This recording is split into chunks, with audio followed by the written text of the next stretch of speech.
Let's talk about the industrial IoT, Ron. Okay. So you've been doing the industrial IoT before people thought it was cool, okay? I mean, Echelon, I heard Echelon, the company you named, used up here probably 4 or 5 times today.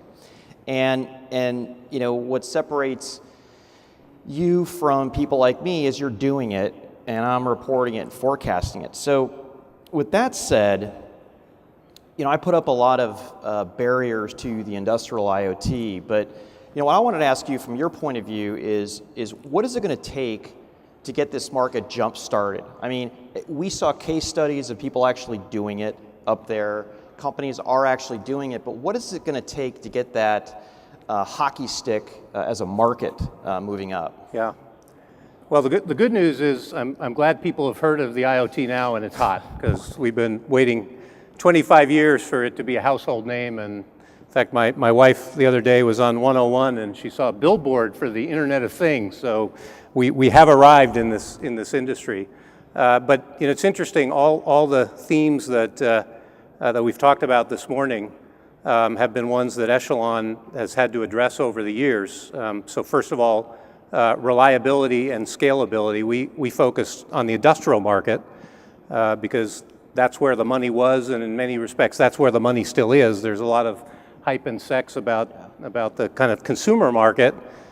This isn't the first time that the fad of the smart home has come to the popular press, but we've really focused on the areas that Steve Berglund talked about, improving productivity, enhancing revenue, and lowering cost. And so in industrial settings, you need interoperability, reliability, scalability, and security. None of the sort of open standard tools that we have today that sort of constitute the internet existed then, so we really had to build them all from whole cloth.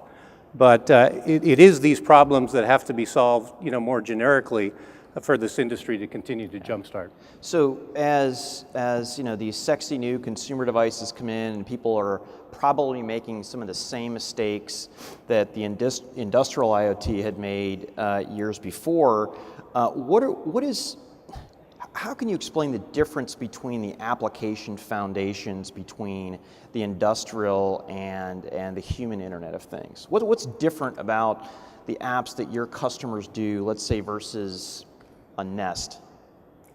Yeah, I think it's what I said before. Our customers are businesses, and they're into dollars and cents, and so they're going to adopt the industrial Internet of Things applications to the extent that it makes them more productive, lowers their costs, enhances productivity, to the extent that it enhances sales. And consumers, I think there's, you know, obviously a little bit of this. Can I save money? But you know, the reality is I don't think people buy the Nest thermostat to save $20 on their electricity bill. They buy it because it's convenience. It enhances their lifestyle. It really fits into the paradigm that you described earlier. So it's much more of a human factors thing than certainly in the industrial internet. Is there a big difference? You know, what do your customers tell you about reliability and security when it comes to what they need to do?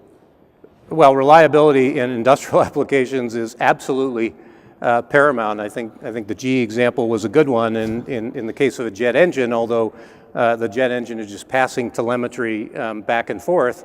Our solution LawnWorks, for example, powers elevator control systems. Those things just absolutely positively cannot fail. Train braking systems, same thing. So we rely on distributed systems. All of our systems communicate with the internet after the fact and communicate with each other peer-to-peer in real time. So reliability is an entirely different notion in industrial applications than consumer ones. Your thermostat, you know, if it falls off the Wi-Fi for an hour and comes back, maybe it's an inconvenience, but it certainly isn't going to damage your home. In fact, my Nest does get bumped off my Wi-Fi, and my family pretty much doesn't even know that it's happened until I'm trying to turn the temperature up and down. Yeah, I have exactly the same problem.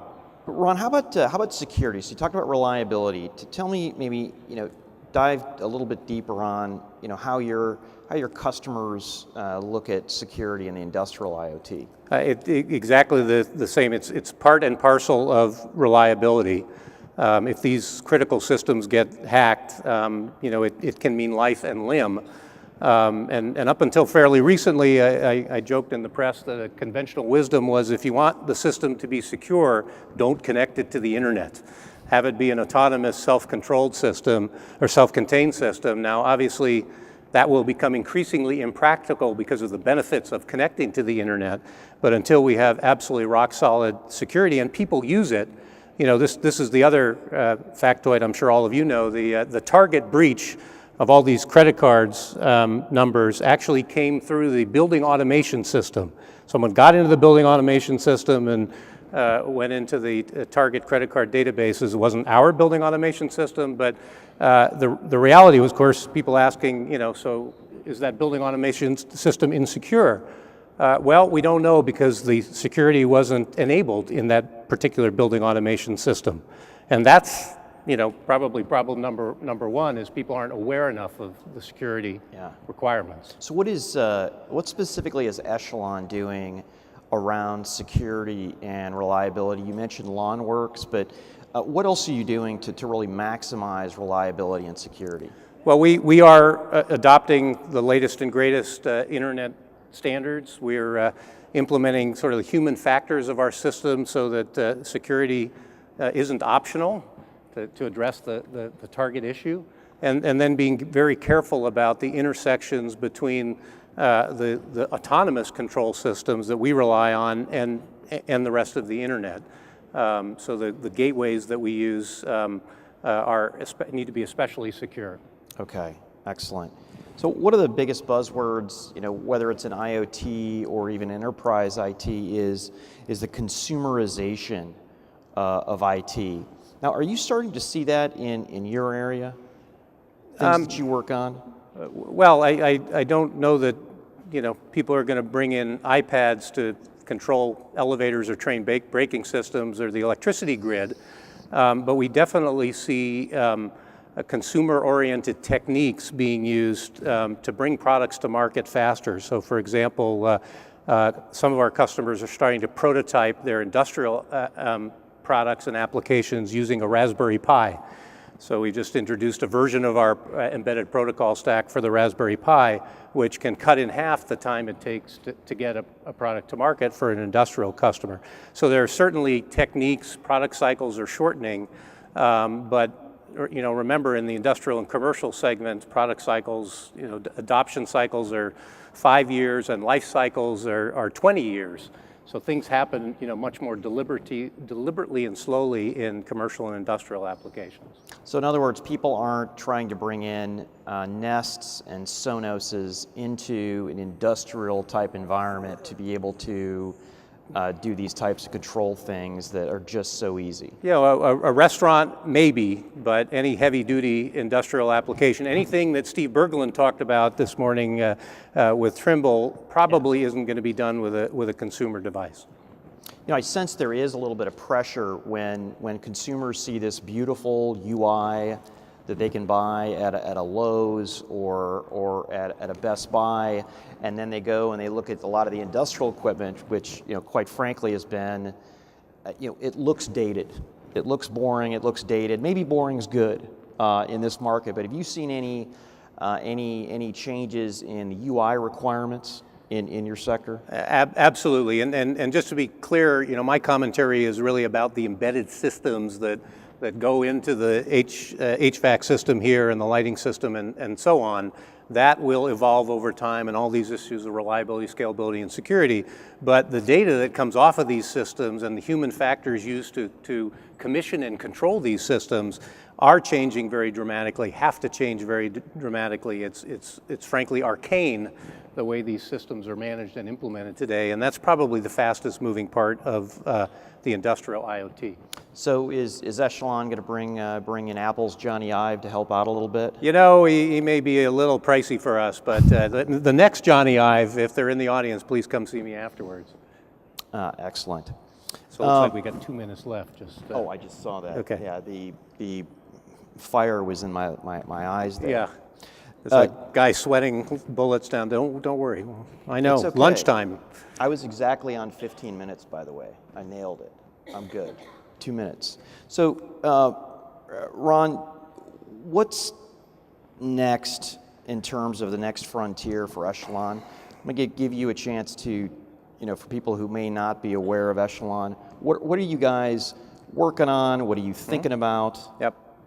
Well, first of all, we do make embedded systems that allow our customers to build IoT devices and systems in industrial and commercial applications. I mentioned earlier, we like to go where the money is. We see 3 trends that we're chasing hard.